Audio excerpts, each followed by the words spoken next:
wasn't as fine looking as this one, but it, nonetheless the same thing. This right here is where it all went bad. Very bad. We pull our bicycles in, we go in this apartment complex, neither one of us lived there, know anybody lived there. Now we go in, gates open. We jump in, we start swimming, having a good time. You see the little chairs around there, we were picking them up. We were acting a fool. We were about to get kicked out, I'm sure. Management was soon to be on us. Directly across from the pool was a downstairs apartment, big old picture-ass window looking across the swimming pool there. With inside there was a predator, unbeknownst to us. So as we're swimming, acting a fool, we see a grown man come out. No descriptions, nothing about that. That'll be in a book setting. Comes out, walks into the pool area, sits down a little bit of ways from us at a table, smoking his little cigar thing. I can still remember the smell of them to this day, 30 years later. Nasty. But I won't give no name blast on the brand and all that. And he had him, he liked his Long Island iced teas. He sat down. We're kind of leery of him at first, and he gets my attention and he says, "Hey, bud, hey." I look at him. I'm like, you know, the whole stranger danger thing. We were aware of that. We were hip to that. But I looked and I was like, "What, man? What?" We thought he was management. We were ready to fight and be assholes to him and tell him to piss off, and we would take off, run from the cops if we had to. You know, we were little buttholes at this time, being 12 and 14. And of course, I looked up to him, and he was a little bit more rough on stuff, so I followed suit. But he looked at me and he said, "Hey, I'm not here to cause you any problems." That's crazy. He says, "But you look upstairs at that apartment up there in the corner, there's going to be a lady coming out that's going to start yelling at you. She's going to kick you out of here. If you guys don't want to get kicked out of here, calm down a little. And you can have fun, keep jumping off your little," we had a little ledge, we was jumping like them little yellow and blue things, something like we were trying to like jump off the edge of that into the pool. He looks and he says, "When she comes out, just look over to me and say, 'Hey, Uncle GP, tell her we're here, you know, we're here visiting you, and we'll calm down.'" Wouldn't you know, it wasn't within 3 to 5 minutes. 3 to 5 minutes. The lady comes out. "Hey, you boys. Hey, you can't be doing that shit. If you're going to act like that, get the hell out of here." I instantly looked over and said, "Hey, Uncle GP, are we going to get kicked out?" And he looks up and he waves at her. Now, I don't even remember her name offhand.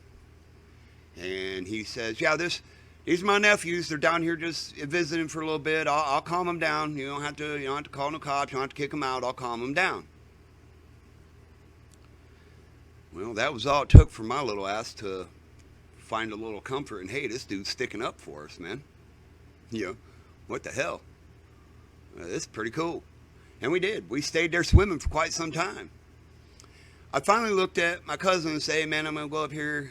You know, I'm going to go up here." My cousin was leery. It's crazy. I just didn't catch it from him.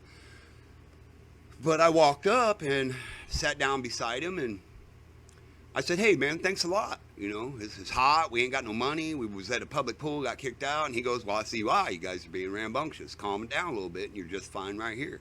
In fact, if you have any days where you don't have no money, you're more than welcome to come over here." He goes, "I live right there. Knock on my door. Let me know you're here, just so if something happens, I could come out and I can cover for you." And I'm like, "Okay, cool." He goes, "You guys thirsty? I can go ahead and get you some Kool-Aid, some tea, lemonade." "Yeah, sure." Looked over at my cousin. He's like, "Yeah, okay." Yeah, so he walks over, and me and my cousin are like, "Oh, that's crazy, you know," but I'm not catching his vibe, and he's not really feeling mine. And so the guy brings us out something to drink. We both go up, start talking. He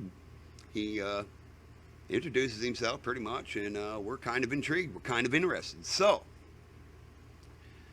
he says, he starts asking what kind of stuff we're into. Well, you know, we both smoke cigarettes. Wasn't supposed to. We'd get caught, get in trouble. But we did. I don't blame my older cousin, but he usually had them, and I would try to get them off him. Sometimes he'd say no to be an ass. Other times he would let me have some. But we tell the guy, well, we're into camping, fishing, hunting, hiking, guns, hanging out with friends, going to parties, watching movies, and that right there kind of like, boom, nailed him. He came right at us, was like, oh, you like watching movies, huh? So yeah, he goes, you ain't gonna believe this, but my whole front room, I have 3 different shelf stands full of movies. Original copies, copied, VHS copies of any movie you can think of that you would like to watch. Damn, attention grabber right there. Like, oh shit. You guys are more welcome to borrow a couple, 2 or 3 at a time. Make sure you bring them back. I'll write your name down and you can bring them back.